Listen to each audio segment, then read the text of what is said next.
मेरे दोस्त, अब के समय में हर कोई यूपीआई का इस्तेमाल करता है, यानी कि यूनिफाइड पेमेंट इंटरफेस। सिंपल भाषा में बताऊं तो फोन पे, गूगल पे, पेटीएम या फिर इस तरह के जितने भी यूपीआई एप्स आते हैं, लगभग काफी सारे यूजर्स इन सारे एप्स को इस्तेमाल करते हैं ऑनलाइन ट्रांजैक्शन करने के लिए, पैसों का लेन देन करने के लिए। और मैं आपको बता दूं, यूपीआई यानी कि यूनिफाइड पेमेंट इंटरफेस एक प्रकार का सिस्टम है जिसके जरिए आप पैसों का लेन देन करते हैं, और इसे एनपीसीआई यानी national payment corporation of India संचालित करती है। यानी जितने भी यूपीआई एप्स हैं वो सारे के सारे एप्स एनपीसीआई के अंदर ही काम करते हैं।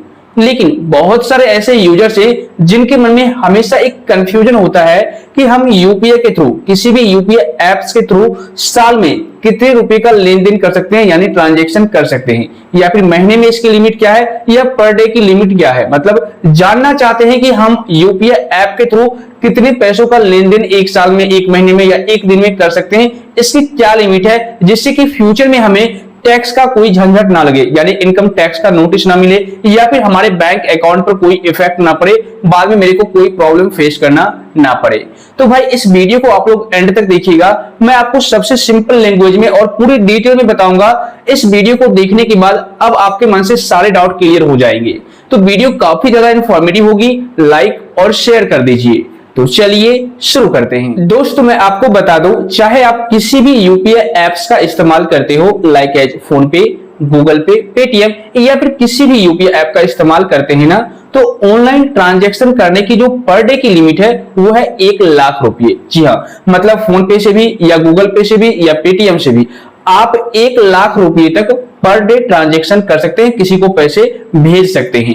उससे अगर आप, यानी 1,00,000 से ज्यादा अगर आप एक दिन में किसी को पैसे ट्रांसफर करना चाहेंगे यूपीआई के माध्यम से, तो आप नहीं कर सकते, क्योंकि वहां पर आपको यह बताया जाएगा कि आपने मैक्सिमम लिमिट क्रॉस कर लिया है। अब अगर आप ट्रांजैक्शन करना चाहते हैं, पे करना चाहते हैं पैसे को, तो नेक्स्ट डे कीजिएगा और फिर से नेक्स्ट डे वही प्रोसेस रहेगा। आप 24 घंटे के अंदर अंदर 1,00,000 रुपए तक ही ट्रांसफर कर पाएंगे, उससे ज्यादा नहीं कर सकते। ये तो हो गई ट्रांजैक्शन लिमिट की बात। लेकिन एक और कंफ्यूजन रहता है काफी सारे यूजर्स के मन में, वैसे ये नया चीज है, काफी कम लोग जानते हैं कि एक दिन में हम यूपीआई के थ्रू मैक्सिमम कितनी बार ट्रांजैक्शन कर सकते हैं। ठीक है, 1,00,000 तो आप ट्रांजैक्शन कर ही सकते हैं पर डे, लेकिन कितनी बार कर सकते हैं? तो भाई यहां पर मैं आपको बता दूं, आप किसी भी यूपीआई एप्स के माध्यम से पर डे 20 टाइम्स यानी 20 बार मैक्सिमम ट्रांजैक्शन कर सकते हैं। ठीक है, एक बार कीजिए, 2 बार कीजिए, लेकिन मैक्सिमम आप 20 बार ही कर सकते हैं। इसलिए काफी सारे यूजर्स क्या करते हैं, 20 टाइम्स ट्रांजैक्शन कर लेते हैं, उसके बाद जब 21वां बार 22वां बार वो ट्रांजैक्शन करना चाहते हैं तो उनका पेमेंट फेल हो जाता है या कोई एरर शो हो जाता है। ठीक है ना, और उनको लगता है कि क्या प्रॉब्लम हो गया, पैसे क्यों नहीं जा रहे हैं, मतलब उनको तरह तरह के मन में सवाल आने लगते हैं। लेकिन भाई आपने ट्रांजैक्शन लिमिट को क्रॉस कर लिया है, जिस वजह से आपको इस तरह की समस्या आ रही होगी। ठीक है, मतलब अगर आपने पर डे की जो ट्रांजैक्शन लिमिट है 1,00,000 रुपये, उसको भी अगर आपने कंप्लीट कर लिया है तो भी आपको पैसे भेजने में, फंड ट्रांसफर करने में प्रॉब्लम आएगी, या फिर आपने 20 टाइम्स कंप्लीट कर लिया है पर डे ट्रांजैक्शन तो भी आपको प्रॉब्लम आएगी। आप 20 बार से ज्यादा पैसे ट्रांसफर नहीं कर सकते किसी भी यूपीआई ऐप से। इस बात को ध्यान रखिएगा। इसके अलावा मैं आपको बता दूं, अगर आप किसी भी चीज का बिल पे कर रहे हैं, जैसे कि इलेक्ट्रिसिटी बिल पे कर रहे हैं या क्रेडिट कार्ड का बिल पे कर रहे हैं या फिर आईपीओ खरीद रहे हैं, ठीक है, या फिर आप ऑनलाइन कहीं पर भी बिल पे कर रहे हैं, जैसे कि कार आपने परचेज किया, कार का बिल पे कर रहे हैं, तो इन सारे सिचुएशन में आप 2,00,000 तक, जी हाँ, यानी 2,00,000 की लिमिट होती है बिल पे करने की, तो आप 2,00,000 तक पैसे ट्रांसफर कर सकते हैं, बिल पे कर सकते हैं, इसमें कोई दिक्कत नहीं आएगी। नॉर्मली आप 1,00,000 तक ही कर पाएंगे, लेकिन अगर आप बिल पेमेंट वगैरह या आईपीओ वगैरह परचेज कर रहे हैं तो उस सिचुएशन में आपको 2,00,000 तक की लिमिट दी जाती है। अब यहां पर काफी सारे यूजर्स ये भी कमेंट करेंगे कि भाई मान लो मेरे को 2,00,000 से ज्यादा पैसे ट्रांसफर करना है किसी को, तो क्या उस सिचुएशन में हम कर पाएंगे या कोई और सिनेरियो है, मतलब कोई और रूल्स है इसके बारे में? तो भाई मैं इसके बारे में भी क्लियर कर देता हूं। दोस्त, मैं आपको बता दूं, अगर आप पर डे 1,00,000 से ज्यादा पेमेंट करना चाहते हैं या पैसे ट्रांसफर करना चाहते हैं, ये तो मैंने आपको क्लियर कर दिया कि बिल पे के मामले में आप 2,00,000 रुपए तक ट्रांसफर कर सकते हैं। लेकिन बात आती है कि अगर हम 2,00,000 से ज्यादा ट्रांसफर करना चाहेंगे तो क्या कर सकते हैं? तो भाई इसके लिए आपको एक अलग से ऐप आता है। वैसे ऐप तो वही है, लेकिन जैसे फोन पे होता है ना, या गूगल पे होता है, या पेटीएम होता है, तो इन सारे ऐप्स का एक बिजनेस अकाउंट आता है। ठीक है, आपको बिजनेस अकाउंट यूज करना होगा। जैसे कि फोन पे बिजनेस आ जाता है, आप साइड में देखिए, या फिर पेटीएम बिजनेस अकाउंट आ जाता है। ठीक है ना, आसानी से प्ले स्टोर पर आपको अवेलेबल है, मिल जाएगा, आप उसको डाउनलोड कर सकते हैं और अपना बिजनेस अकाउंट बना सकते हैं। ठीक है, तो बिजनेस अकाउंट बनाने के बाद अगर आप पैसे ट्रांजैक्शन करना चाहेंगे तो आप बिजनेस अकाउंट के माध्यम से पर डे 5 लाख रुपए तक ट्रांसफर कर सकते हैं। यानी कि आप 1 लाख नॉर्मली तो कर ही पाएंगे, ठीक है, लेकिन लिमिट आपको जो रहेगी 20 बार ही, यानी 20 बार ही ट्रांजैक्शन आप कर सकते हैं। लेकिन लिमिट जो होती है, ट्रांजैक्शन लिमिट, वो रहेगी 5 लाख रुपए तक। जी हाँ, क्यों? बिल पे के मामले में मैं आपको बता रहा हूं, क्योंकि जो बड़े बड़े व्यापारी होते हैं, बिजनेसमैन होते हैं, ठीक है, जिनका लेन देन काफी ज्यादा होता है, कोई भी प्रोडक्ट परचेज करते हैं तो उसका बिल पे करते हैं। ठीक है ना, तो वहां पर जो भी प्रोडक्ट परचेज करते हैं या ज्यादा मात्रा में प्रोडक्ट परचेज करते हैं तो उनको 1 लाख रुपए से ज्यादा फंड ट्रांसफर करना होता है, बिल पे करना होता है। तो उस सिचुएशन में आप बिजनेस अकाउंट का इस्तेमाल करके एक बार में 5 लाख रुपए तक ट्रांसफर कर सकते हैं अगले पर्सन को। बिल पे के मामले में मैं आपको बता रहा हूं, नॉर्मली आप 1 लाख तक ही यूपीआई के माध्यम से ट्रांसफर कर पाएंगे, लेकिन बिल पेमेंट वगैरह करना चाहेंगे तो बिजनेस अकाउंट के थ्रू आप 5 लाख रुपए तक भेज सकते हैं। अब यहां पर काफी सारे यूजर्स के मन में एक और डाउट हो रहा होगा कि हम साल में, ठीक है ना, मतलब पर ईयर हम यूपीआई के माध्यम से कितना लेन देन कर सकते हैं। लेन देन करने का मतलब कितना पैसे हम भेज सकते हैं। देखिए, जितने भी मैं आपको अभी तक वीडियो में बताया हूं सिर्फ भेजने की बात कर रहा हूं, ना कि लेने की। ठीक है, तो कितना आप पैसे साल में भेज सकते हैं। तो भाई यूपीआई की जो लिमिट है, एनपीसीआई के अनुसार यूपीआई की लिमिट पर ईयर की जो है वो 10 लाख रुपए तक है। यानी कि आप किसी भी यूपीआई ऐप के माध्यम से आप एक साल में 10 लाख पैसे किसी को भेज सकते हैं, 10 लाख तक किसी को रुपए भेज सकते हैं, आपको कोई दिक्कत नहीं आएगी। लेकिन अगर आप 10 लाख रुपए से ज्यादा ट्रांजैक्शन कर देते हैं तो उस सिचुएशन में, जैसे 10 लाख, 15 लाख, 20 लाख, 25 लाख, 30 लाख, तो उस सिचुएशन में हो सकता है बैंक को आपत्ति हो। ठीक है, आपका अकाउंट जिस भी बैंक में है उसको डाउट हो जाए कि आप इतना रकम कहां से और कैसे प्राप्त कर रहे हैं, या फिर कैसे आप ट्रांसफर वगैरह कर रहे हैं। तो इससे संदेह हो सकता है बैंक को, और बैंक वहां पर नोटिफिकेशन भेज सकती है इनकम टैक्स को। ठीक है ना, और उसके बाद क्या होगा, जैसे ही बैंक नोटिफिकेशन भेजेगी इनकम टैक्स को, तो वहां पर आपको नोटिस भी दिया जा सकता है इनकम टैक्स की ओर से कि आपको इतने पैसे कहां से आए हैं। ठीक है ना, कैसे आप इस पैसे को ट्रांसफर कर रहे हैं दूसरी जगह पर ईयर, इतना ट्रांजैक्शन आपसे कैसे हो रहा है। तो हालांकि अगर आप वहां पर प्रूफ दे देते हैं, इनकम का सोर्स बता देते हैं तो दिक्कत नहीं होती है। लेकिन नॉर्मली अगर बात की जाए तो अगर आप यूपीआई के माध्यम से पैसे ट्रांसफर कर रहे हैं, ठीक है ना, तो पर ईयर आप 10 लाख रुपए तक ही कर सकते हैं। इससे ज्यादा करेंगे तो बैंक को भी आपत्ति होगी। इसके अलावे क्योंकि देखिए, आप जब भी ट्रांजैक्शन करते हैं तो आपके बैंक अकाउंट से सारी चीजें लिंक होती है, आपके पैन कार्ड के थ्रू सारा ट्रांजैक्शन चेक किया जा सकता है। ठीक है, ऐसा नहीं है कि हम लोग क्या करते हैं, छोटे मोटे चीजों के लिए भी फोन पे, गूगल पे, पेटीएम मतलब यूपीआई ट्रांजैक्शन कर देते हैं, 2000, 1000, 500 ऐसा करके ट्रांजैक्शन कर दिया करते हैं।